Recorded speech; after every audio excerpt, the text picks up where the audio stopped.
We can, as a team, make those, but got to get more layups, got to get more free throws.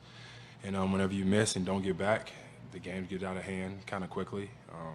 We gave up too many layups, which we also can't have happen. But that's it as a whole. We got to attack the rim a lot more, myself included. On the left side, fourth row. Jimmy and Gabe, both for you. Wes Goldberg, Locked On Podcast Network. It felt like Bam was involved in the offense even more than in previous series. Was there things that you guys were able to do as this game went on to just play off of him a little bit more than maybe you guys were doing earlier?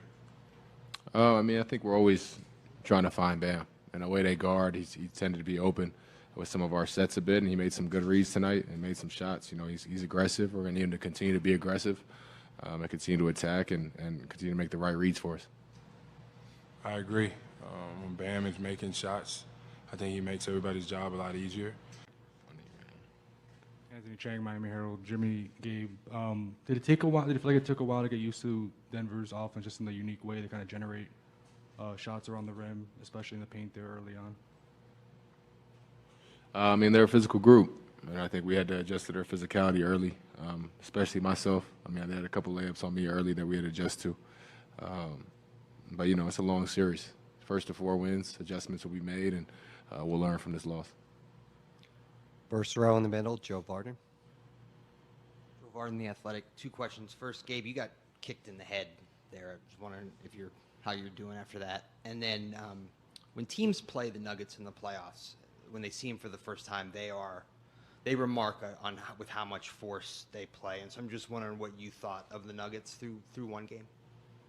I got a lot of hair on my head, so my head's doing all right, thankfully. But they're a good team. They're well coached. They're talented. It's going to be a challenge. It's the finals. We don't expect it any other way. We're looking forward to game 2. I definitely think they came out with a lot of physicality, and we have to be able to match that. They did their job on their home floor. You have to say that, but we will be ready. Like he said, we will adjust, do some things very differently, and be better when we put body on body, and making sure that we're challenging everything at the rim, not giving up back cuts and slips for open threes. I think whenever we watch this film, it's going to look way worse than it really is, but that's the only way we're going to learn from it. 2 more questions, first row. Tomer Zarli from Clutch Points. Jimmy, you played an all-around game. You have been for a while. How do you balance kind of feeling your way through a game versus putting your head down, attacking, and not just playing off what they give you, but making stuff happen yourself? I think I've done well in that area. I'm always going to pass the ball to my teammates. I have so much belief and faith in them that they're going to take and make shots, and if they can't, then they're going to make the next play. That's how we've been playing all year long. That's not going to change now that we're in the finals.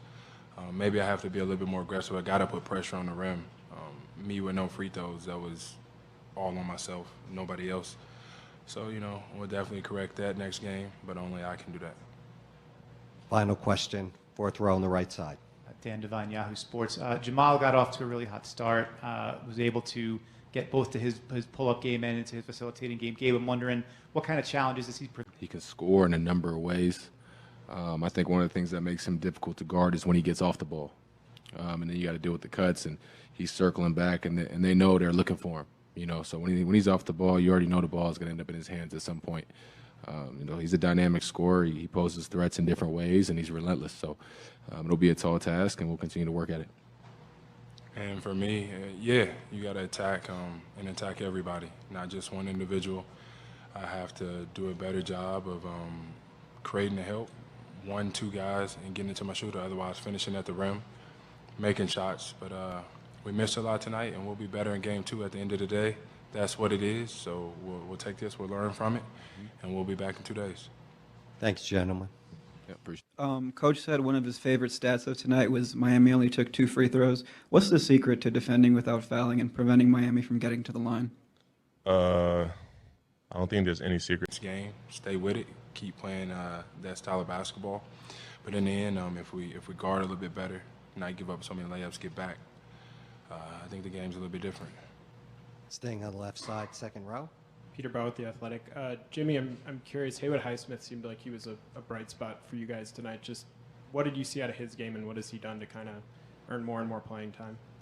He's comfortable and confident. He shoots the ball very well. He cuts to the rim. He guards. He does anything and everything that you ask him to do. Tonight he spaced the floor incredibly well. He had some timely cuts, some stops, some hustle plays, and that's what made his mark in this league for him, and he's continuing to do it even in the finals. Going to the right side, second row. Morehead, Heat.com.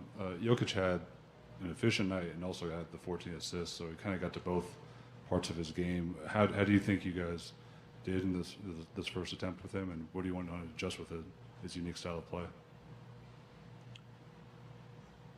I mean, he's talented. He's an MVP. He's going to make plays. He's going to be great. At times, we just got to continue to make it difficult. Be physical with him when we can. Like we mentioned, take away the layups, try to take away these cuts, and attack him on offense. Staying on the right side, second row. With the way Will Guillory with The Athletic, with the way they move off the ball, how difficult is it just to prevent some of those switches that lead to some of those Aaron Gordon post-ups or Michael Porter Jr. shots at the rim, and how much is that going to? Gabe's been doing it. Bam's been doing it. So just trying not to get our hands in there and jump for everything.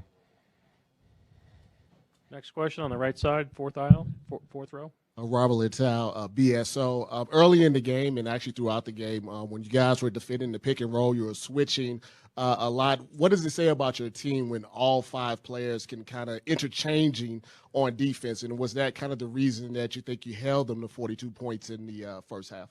Yeah, with our second unit, we usually switch 1 through 5 because we got Jeff at the 5. It just makes it a lot easier for us in the second unit.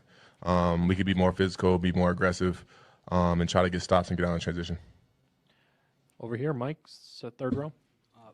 Bruce, Malone called this a complete team win. How would you describe the defensive effort collectively? I think you guys allowed 63 points through 3 quarters. Yeah, it was great. Everybody was on the string. Everybody knew what we were supposed to be doing.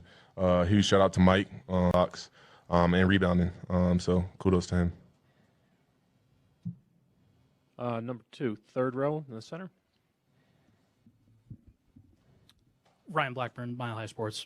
Bruce, you guys had a lot of an opportunity to get ready for this game at just 9 days off. How do you think that affected you guys overall? Were you guys as physically ready as you needed to be? Yeah, we were ready, but I was dead in the first. I'm going to be honest. I was cramping. Offense struggled so much to find its rhythm throughout the night. Probably because we shot a lot of jump shots, myself probably leading that pack.